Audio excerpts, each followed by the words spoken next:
Hello there you guys, welcome to one of my videos.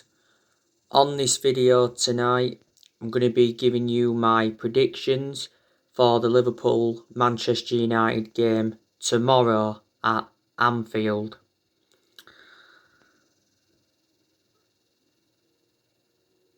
So, I'll give you my score prediction. I think 2-1 to Manchester United. I think the goals will be from Marcus Rashford and Bruno Fernandes. I think Liverpool's goal will be Mohamed Salah. I've already given you my starting 11 prediction for the game.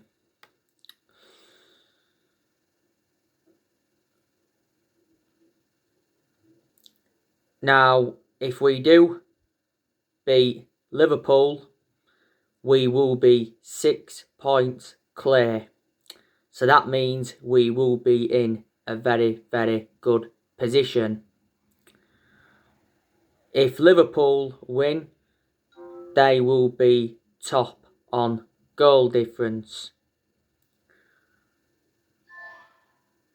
Man United and Liverpool are the two most successful clubs in England.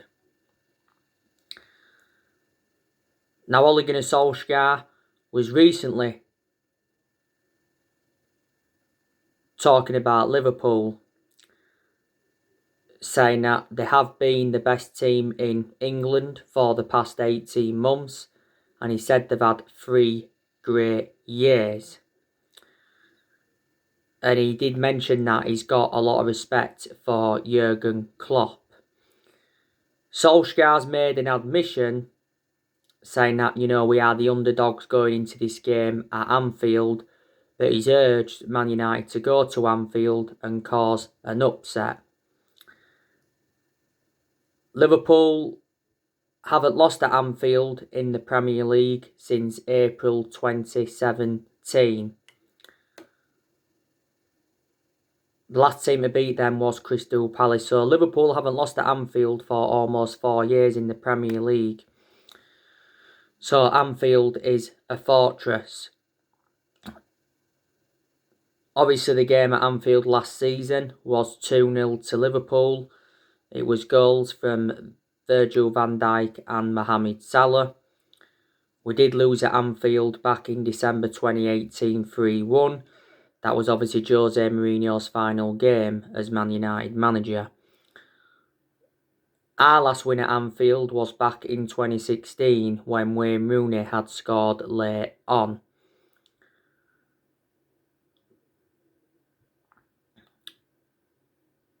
We had a good win at Anfield back in 2015.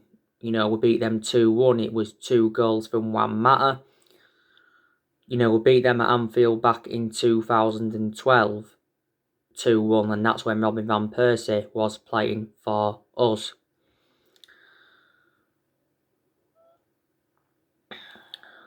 Liverpool did win their last game. They beat Aston Villa 4-1 in the FA Cup third round, but like I mentioned in that on the preview, they are winless in their last 3 Premier League games. And Liverpool seldom go 3 games without a win in a row.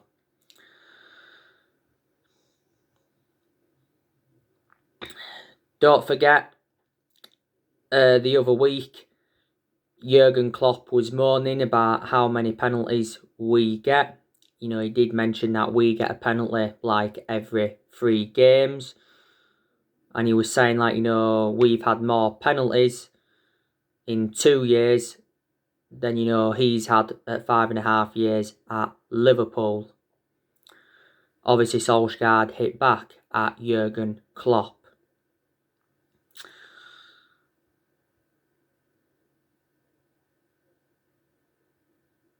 But we've got a chance of winning this game tomorrow because we've been in very, very good form. We are unbeaten in our last 11 Premier League games.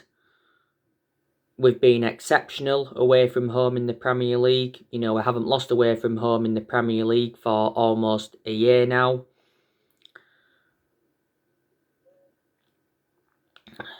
And we have got some good players in our team that could cause Liverpool problems tomorrow. We've obviously got, you know, Marcus Rashford. He's a very, very good player. You know, he can get good runs in behind. He can create chances. And he can score really, really good goals. You know, we've got Bruno Fernandes. That can cause Liverpool problems tomorrow, because Bruno Fernandes is obviously our best player and is the best signing we have made since the Sir Alex Ferguson era. Bruno Fernandes is a player that does score a lot of goals. Okay, a lot of his goals have come from the penalty spot. He's also provided assists, and he's very, very good at creating chances. Fernandes has been at the club now for almost a year.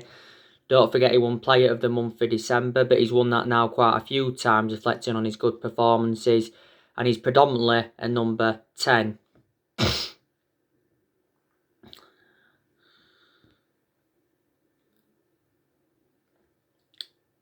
You know, if Paul Pogba starts tomorrow, you know, he could cause Liverpool problems. Paul Pogba has done very, very well recently. Paul Pogba's done well since he come back from that ankle injury. He had that ankle injury earlier on in the season. He was out for the vast majority of last season with an ankle injury, and he recently had a minor injury. Don't forget, Paul Pogba scored the goal in our 1-0 win against Burnley. It was a volley, but it was a bit fortuitous because it came off Lowton.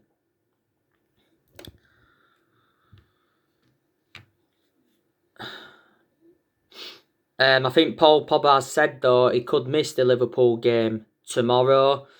Don't forget, he recently gave an interview and he said that we're not on Liverpool's level yet, but he said that Man United can still win the Premier League title.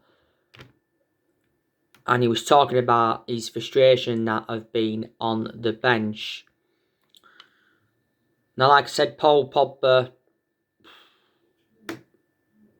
could leave Man United in the summer. He probably will, to be honest with you. He won't leave in this January transfer window. We've already revealed our asking price for Pogba. We want around £75 million.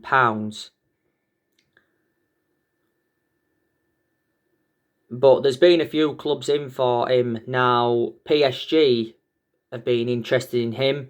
There's been narratives coming out saying that PSG could get him in the summer. Paul Pogba's agent, Mino Raiola, has been talking with PSG. Mauricio Pochettino has actually identified Paul Pogba as his #1 transfer target. That's what it said not so long ago. He's been relentlessly linked with a return to Juventus. You know, Paul Pogba did endure 4 good years with Juventus. Swap deals have been high on the agenda because it did say towards the end of last year that Juventus were willing to offer us Federico Bernardeschi and Paulo Dybala in exchange for Pogba. It also said that they'd offered us Aaron Ramsey in a swap deal for Pogba, and they'd offered us Douglas Costa, but Man United rejected this swap deal.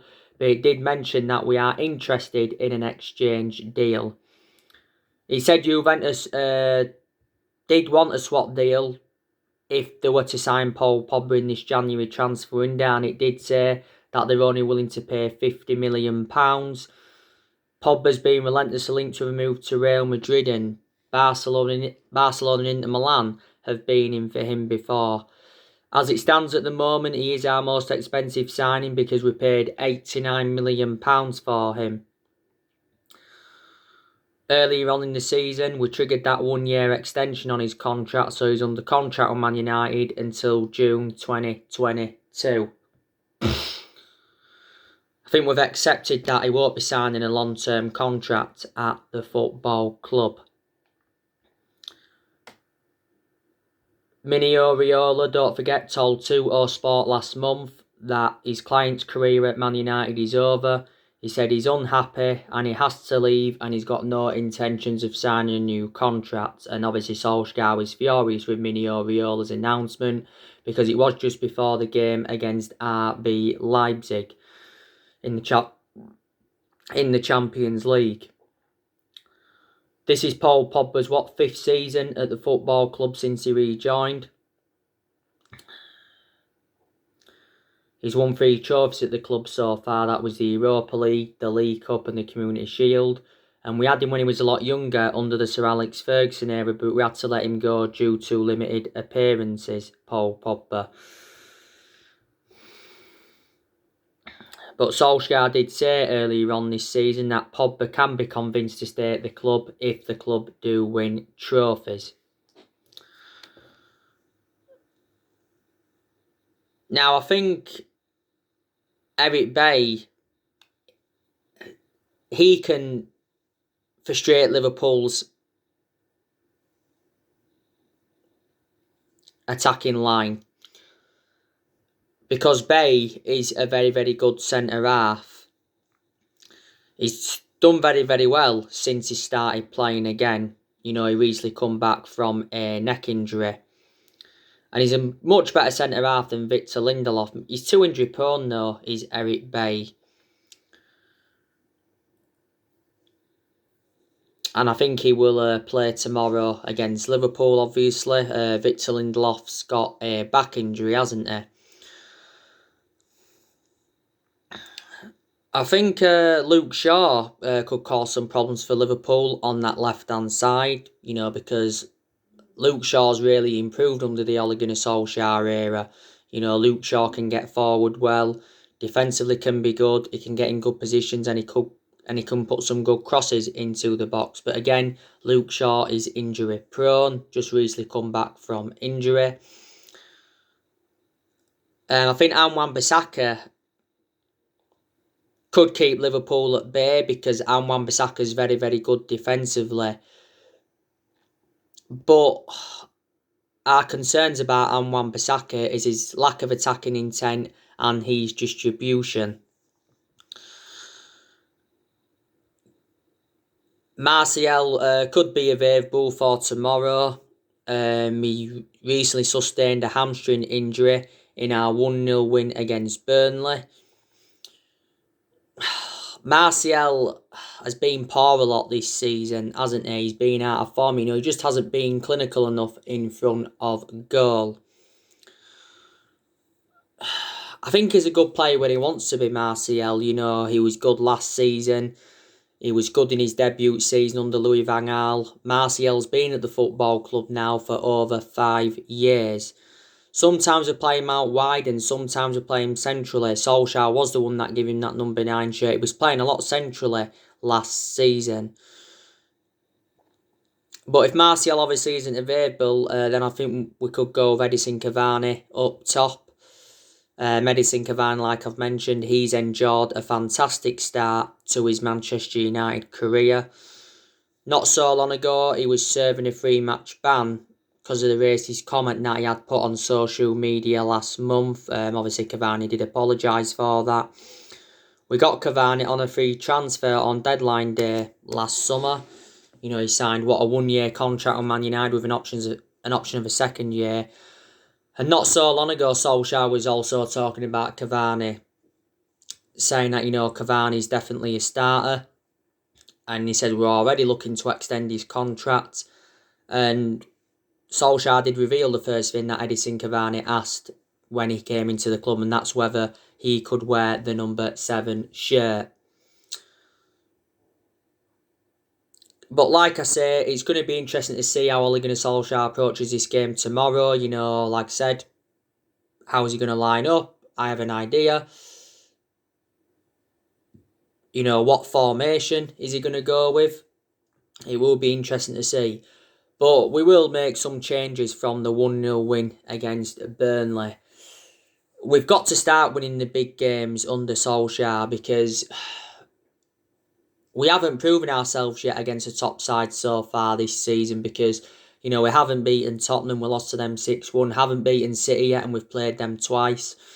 Didn't beat Leicester, drew them 2-2. Didn't beat Arsenal, lost to them 1-0. Didn't beat Chelsea, drew them 0-0. But if you are genuine title contenders, then you've got to start proving it against the top 6 sides.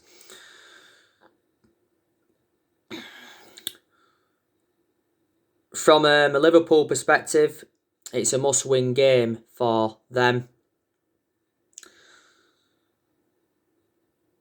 Like I said, Liverpool have got a very, very good manager in Jurgen Klopp. Probably one of the best managers in the world at this present time. Jurgen Klopp has been Liverpool manager now for almost 6 years. I think it was last season he extended his contract with Liverpool until 2024. He probably will see out his contract. Liverpool is the third club in his managerial career. Before he was at Liverpool, he was at Borussia Dortmund. He won a few trophies with them. And before then, he was at Mainz 05. I think Liverpool have spent over £400 million on players since Jurgen Klopp got appointed in. And he's won 4 trophies at Liverpool so far. Obviously, he won 3 of them, three of the trophies last season. Obviously, he won the Premier League. That was Liverpool's first title in 30 years and their 19th title overall. They just won behind us because we're on 20. He won the FIFA Club World Cup and he also won the Super Cup, and the season before he won the Champions League. Liverpool have obviously won the Champions League 6 times.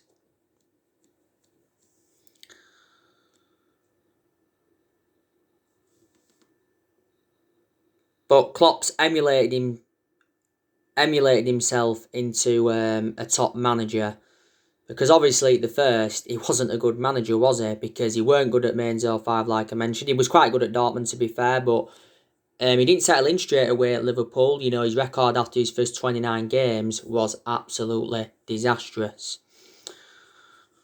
Obviously, before Liverpool had Jurgen Klopp, they had Brendan Rodgers. You can say they had one good season under Brendan Rodgers. Before then, they had Roy Hodgson. He was a poor manager. He's probably one of the worst managers that Liverpool have ever had, Roy Hodgson. They did have Ken Dalglish at one point. Good player, but he wasn't good as a manager. They did have Rafa Benitez. They did win the Champions League under him. They did have Gerard Houllier a lot of years ago. Obviously, he passed away last year, didn't he? Gerard Houllier. And they had Bill Shankly and Paisley a lot of years ago. Liverpool, like I said, have got some very, very good players in their team that could cause us problems. Their danger man is Salah. Salah is a world-class player. But there has been games this season where it hasn't really been clinical enough. Sadio Mane, he's the danger man as well. Mane also scores goals. He shows good attacking intent and he does create chances. Diego Jota has made an impact at Liverpool, but he's out with injury at the moment. Liverpool got him from Wolves last summer. They've also got Firmino, who's a good player. Not as good as Sadio Mane or Salah, but he's still a good player, is Firmino. Liverpool have also got that Divock Origi. He's their backup striker. I think they could sell him this summer. They've also got Shaqiri. I think Liverpool could also sell him this summer. He makes an impact from the bench.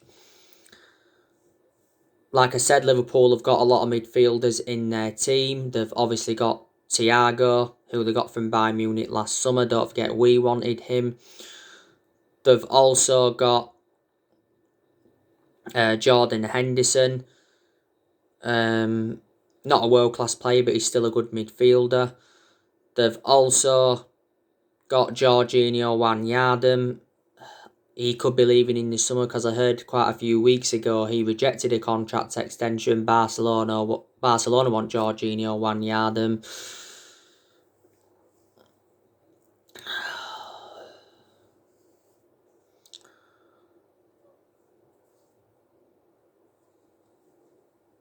Fabinho, he's also a very, very good player. Predominantly a holding midfielder, but you can also put him as a centre-half.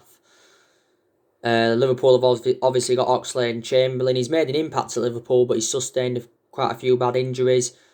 Liverpool have also got James Milner. Surely he'll leave at the end of this season. Will he retire after Liverpool, or will he go to another club before he retires?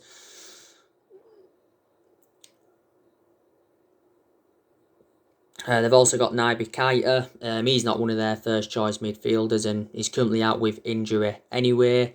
They've also got that Curtis Jones. He's a young player. They've got two fantastic fullbacks in Trent Alexander-Arnold and Andrew Robertson.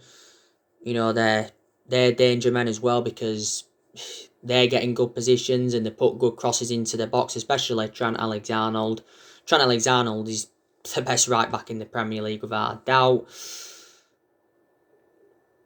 You know, Liverpool have got the best centre half in the world in Virgil van Dijk, but he's obviously not going to be playing because he's out with injury, I think, for the rest of this season. He's got a bad injury, is Van Dijk. He's the second most expensive centre half in the world.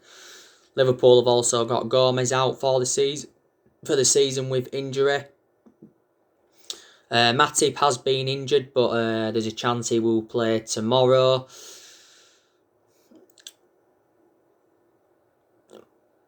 Liverpool have also got that to Sickmas.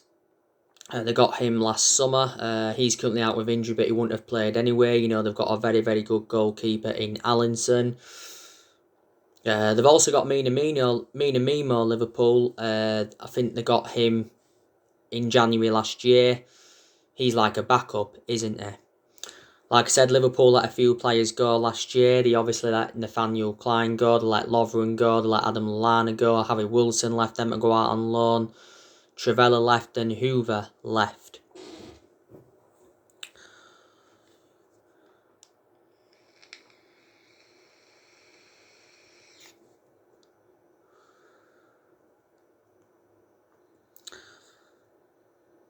But yeah, I'm hopeful we can beat Liverpool tomorrow.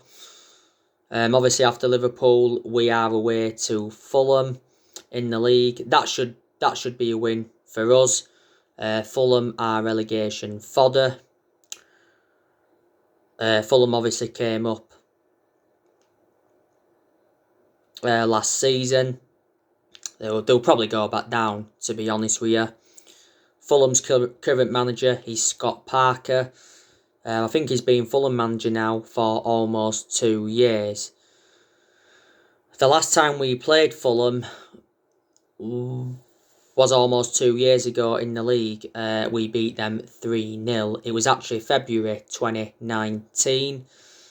We played them in the cup once, I think beat them, was it 4-1? Drew them 2-2 at Old Trafford back under the David Moyes era. I think that was the game when there was like 8-1 crosses. I do know a few of Fulham's players. You know, that Lutman, he's definitely one of their key players. They've got that Mitrovic, he's recently sustained an injury. They've got that Kamara. They've got Ruben Loftus-Cheek, got him on loan from Chelsea. They've also got Mario Lemina as well. They got him from Southampton.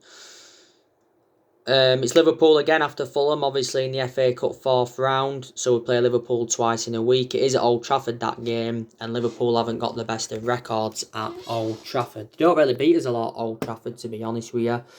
We're the second most successful team in FA Cup history because we've won 12.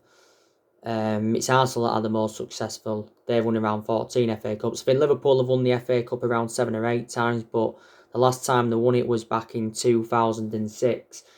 So it'd be interesting to see how us and Liverpool approach that game in the FA Cup 4th round. But I can't see both teams playing a weakened squad. You know, I think Liverpool will play a strong squad and we'll play a strong squad for that one.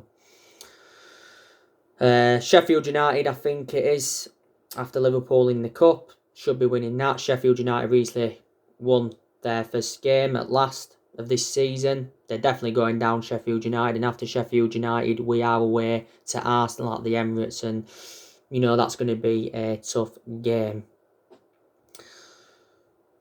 But yeah, we've got to give Ole Gunnar Solskjaer a lot of credit. You know, we're top of the Premier League table, and no one would have thought we'd have been top midway through January 2021. No one thought we'd have been joint top of the Premier League earlier on this month, and no one thought would have been joint top of the Premier League towards the end of last year. So it is a surprise, isn't it? So it just shows you good results change the complexion of things. Ole Gunnar Solskjaer is the first Man United manager to get a top of the table at this stage of a season since the Sir Alex Ferguson era. I don't think it's going to determine who wins the league in tomorrow's game because it is still too early to say. But like I've already said, if we win, we'll be in a very, very good position. But if we win, I'll still say, look, it could go either way because we're not even halfway through the season yet. But if we don't win the league this season, we'll win it at some point. I think we'll definitely win another Premier League title. If we do win the Premier League, it will be our 21st title and it will be our first Premier League title since 2013. But Solskjaer has been playing mind games because he did say prior to the Burnley game that he's warned Man United to stay humble and not think they've cracked it, if we do go top. And he was saying after our 1-0 win against Wolves that we're not in the title races yet, but he said if we are still challenging in March, he'll start to believe that we are in the title race. And like I've already said to you, there's 3 trophies that we can pursue this season. We can win the Premier League, we can win the FA Cup, and we can also win the Europa League. It's very imperative that we get our first trophy on the board under Solskjaer. We haven't won a trophy yet under him, and we haven't won a trophy for just over 4 years. But I've already said to you what would represent a good season. That would be a top 4, top 3 finish and winning a trophy. Some United fans maybe wouldn't think that would represent a good season though, but I think it would. Don't forget, Solskjaer got us to the EFL Cup semi-final this season. Obviously lost it to Manchester City 2-0. He did well last season in his first full season at the club. He got us qualification for the Champions League, got us third, and he guided us to 3 semi-finals. And I think his decision-making in some games has also been good. But in a lot of games, he has been very, very naive. So his decision-making has got to be good persistently. And I did say to you, that's one of my biggest concerns about Solskjaer. Despite our reluctance to back Solskjaer with transfers and that, I still think he has made good signings since he got appointed in as Man United manager. He has spent over £200 million at the club. We've also seen a lot of players leave the club since he got recommended in.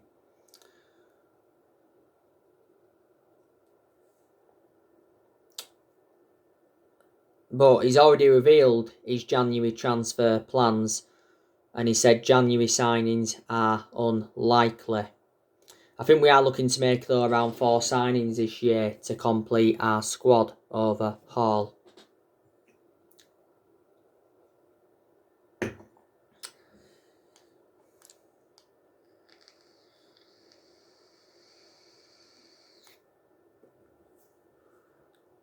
And like I updated you earlier on, Ole Gunnar Solskjaer admits that there could be more departures in this January transfer window because he's still deadwood at the football club we need to get rid of. We recently let Timothy Fosu-Mensah go. Solskjaer has said that Romero and Rojo are free to leave in this January window because, their contracts won't be extended. Obviously, Jesse Lingard's being linked to a move away from the club. I'm expecting Ighalo to leave. Ighalo's loan expires at the end of this month. Jones, will he leave as well in this January window? There's been rumours of Daniel James going out on loan, and there's also been rumours of Brandon Williams going out on loan. But you can say it's another transfer window where Solskjaer's been let down. I think he hasn't been back to nothing all the transfer windows has endured so far, but Woodward has promised that, he will back Ole Gunnar Solskjaer, and he did say towards the end of last year he will back Ole Gunnar Solskjaer with a long-term plan centred around summer transfer windows. But like I've said to Solskjaer's been Man United manager now just over 2 years. I said he's learned quite a bit. There's still a few things he's got to learn on the job, but he has gained some managerial experience, reflecting now on he's been at the club. And, a lot of Man United fans are now Ollie in, aren't they? But earlier on in the season, there was a lot of Man United fans demanding Ollie out, including me. And I was very, very critical of him with how inconsistent he was. But with how good we have been in recent months, our perceptions have slowly started to change on Solskjaer. He's going to be given at least another season at Manchester United, isn't he? So there you go.